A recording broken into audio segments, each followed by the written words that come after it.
자, 역사를 가장 역사답게 가르친다고 자부하는 황연필입니다. 어제 신채호 선생님 말씀드렸고요. 이제 민족주의계 사학의 양대 산맥 신채호와 박은식, 오늘 박은식 가겠습니다. 배감 박은식 선생님이 자신의 또 다른 호로 태백광로를 쓰셨습니다. 이때 태백은 빼앗긴 나라 조선을 칭하죠. 빼앗겨버린 나라지만 그 조선만을 위해 살아가는 미친 노예. 나는 조선을 위한 노예다.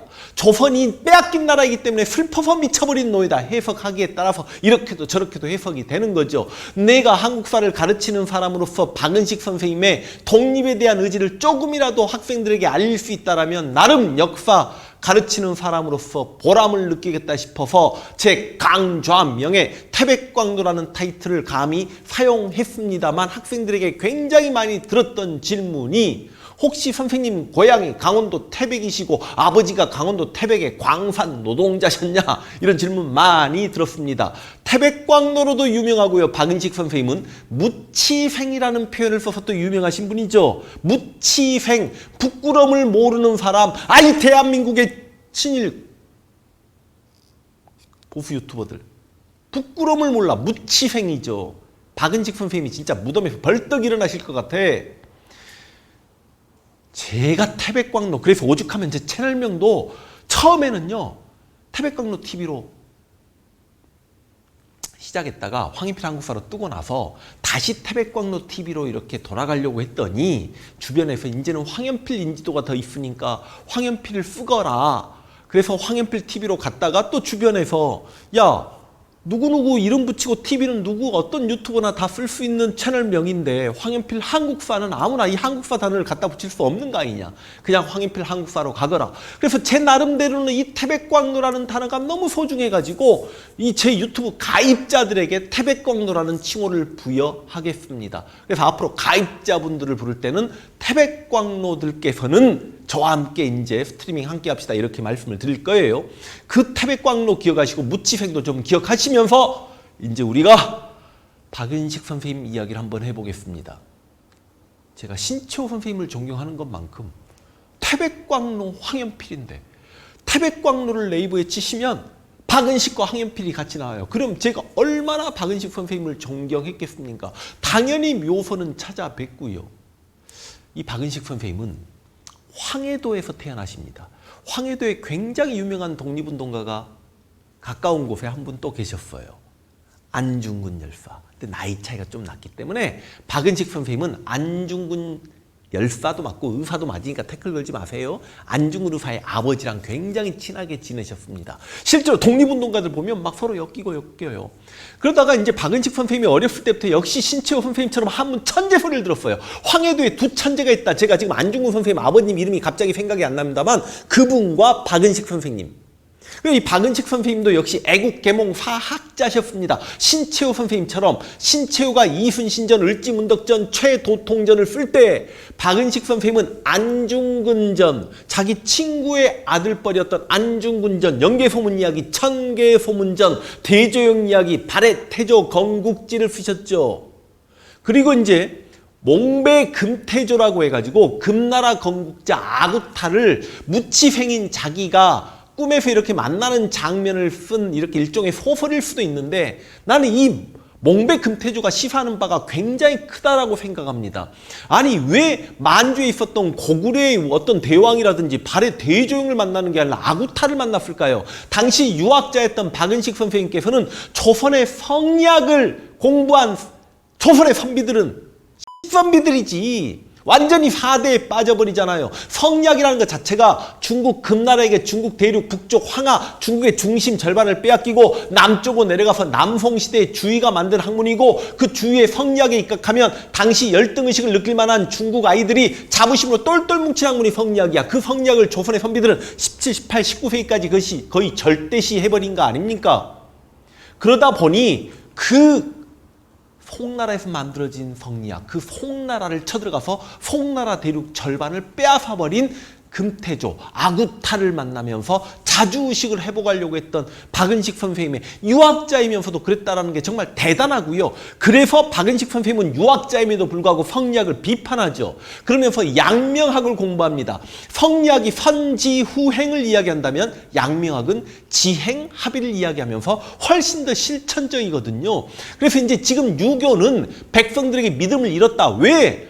성리학이 정말 마탱이 가버리. 조선은 성리학 때문에 망한 나라예요. 맞죠? 그리고 실제로 성리학을 수용했던 유학자들 거의 대부분 지주들이었고, 지주들은 구한말부터 일제강점기 넘어가면서 친일파들이 거의 대부분 됩니다. 그러다 보니까 유학계가 믿음을 잃었어요. 민중들에게. 더군다나 유학계가 친일에 앞장섭니다. 이완용 등이 유학자들과 함께 대동학회를 만들고 공자교를 만들어서 친일에 앞장서니 분노했던 박은식 선생님은 물론 양명학자이기도 했습니다만 당시 친일 유학계를 비판하면서 유교가 다시 백성들에게 믿음을 구해야 된다라고 유교 구신론을 주장하셨죠. 이거 얼마나 시험에는 정말 미친 듯이 출제되는 내용 아닙니까? 그리고 대동사상을 천명하고 대동교를 창시하셨죠. 막말로 시험에 나오는 것만 치면 이승만과 박정희만큼 한국사 시험에는 우리 조교 선생님, 지금 조교 선생님이 카메라 잡고 있습니다만 그래 안 그래? 수험 한국사를 공부해 보신 분들은 얼마나 박은식이 정말 대단한 인물인지를 알 겁니다.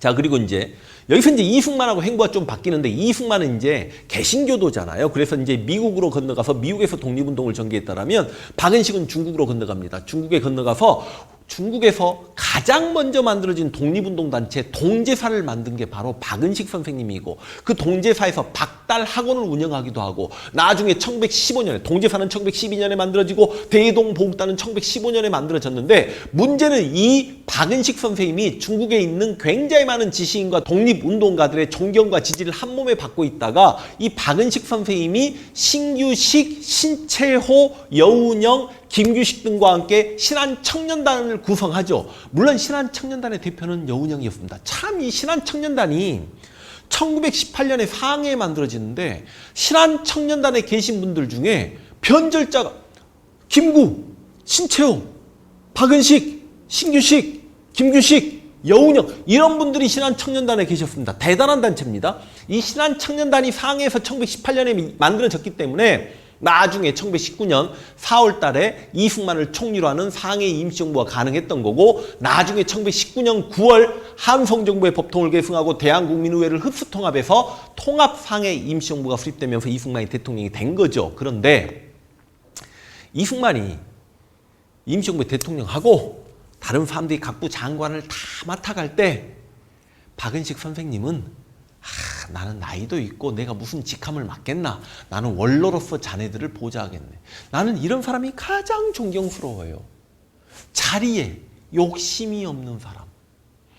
그러니까 이 표현이 좀 그렇습니다만, 개혁을 할 때 누구나 다 당신은 개혁의 대상이야, 너는 개혁해야 돼, 이거 잘못됐으라고 이야기하는데, 자신이 개혁의 대상이 되는 걸 진짜 싫어하죠. 자기 배에는 칼을 못 찌른단 말이야. 그러니까 예를 들어서 저는 역사적으로 우리 실학자들 중에는 박지원이나 홍대용 같은 사람을 좋아합니다. 왜냐하면 그들은 노론 벌혈 가문임에도 불구하고 양반 제도를 비판하고 신문제 폐지를 주장했던 인물이고요. 그 다음 개화기에는 김옥균, 물론 박영효는 나중에 친일파가 됩니다만 박영효, 홍영식, 서재필, 이런 사람들 굉장히 좋아합니다. 집안들 어마어마한 친구들임에도 불구하고 인민평등권을 확립하자, 그게 신문제 폐지하자는 이야기였거든. 자리 욕심 안 내는 거 김구 선생님, 아니 국무령이었음에도 불구하고 임시정부 위기 상황에 내 혼자만의 힘으로 임시정부를 이끌기 어렵구나라고 스스로 직함을 내려놔버리면서 집단 지도체제로 전환하는 거. 이 박은식 선생님 보세요. 최고 어른이면서 이렇게 나는 다 자네들을 후원하겠네. 그러면서 사료 편찬서라고 해가지고 한일 관계 사료를 총정리하기도 하셨죠. 그러면서 독립운동 지열사, 독립운동 피로 쓴 역사, 독립운동 지열사를 서술하십니다. 신채호처럼 박은식도 이승만에게, 그러니까 개신교도로서 미국에 가서 독립운동했던, 유학자로서 중국에서 독립운동했던 박은식과 이승만이 상해에서 임시정부에서 당연히 만났고 조우를 했겠죠. 근데 신채호처럼 박은식도 이승만의 위임 통치 청원서 때문에 뒷목 잡고 같은 이야기를 합니다. 뭐라고 이야기하셔? 박은식 선생님께서 이승만 저 자식은 이완용보다 더 나쁜 놈 아니냐? 어찌 지금 빼앗긴 나라를 또 팔아먹으려고 한단 말이냐? 조선이 어떻게든지 독립을 쟁취해야 되는데 지구 공공의 식민지가 되겠다고 하는 저 이승만의 위인 통치 총선은 뭐란 말이냐? 물론 이거에 역시 같이 분노했던 단재 신채호가 국민대표회의 개최해버리고 국민대표회의가 다 결렬이 됩니다. 그래서 굉장히 많은 주요 인물들은 임시정부를 떠납니다. 신채호 아나키스트가 돼서 떠나고 이회영도 무정부주의자 아나키스트가 돼서 떠나버리고 그 전부터 실은 이동희는 초대 총리였다가 그러니까 임시정부 통합 대통령이 이승만이면 총리가 이동희였는데 이동희가 이제 사표를 썼다가 국민대표회의에 참여했다가 역시 또 나가버리고 안살림을 맡고 있었던 임시정부에 안살림 맡고 있었던 안창호도 나가버리고 다 나가는데도 여전히 박은식 선생님이 임시정부를 지키다가 도저히 안 되겠다. 임시정부가 위기 상황인데 이승만이 미국에서 혼자 호의호식하고 임시정부로 안 돌아오니까 그 이승만 탄핵에 앞장선 게 바로 박은식 선생님이죠. 우리나라 대통령 중에 탄핵 1호 누구야? 이승만이야. 박근혜가 아니라고.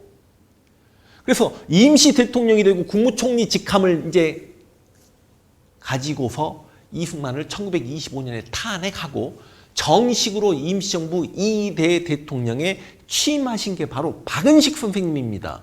우리가 임시정부의 법통을 계승했다라고 하면 대통령 박은식을 기억해야 될 거 아닙니까? 그래서 임시정부 현충원 동작동 국립묘지에 가면 임시정부 묘역이 있어요. 그럼 굉장히 유명한 그 역사적 인물들 독립운동가들이 착 이렇게 묻혀 계시는데 가장 높은 곳에 두 분이 묻혀 계십니다.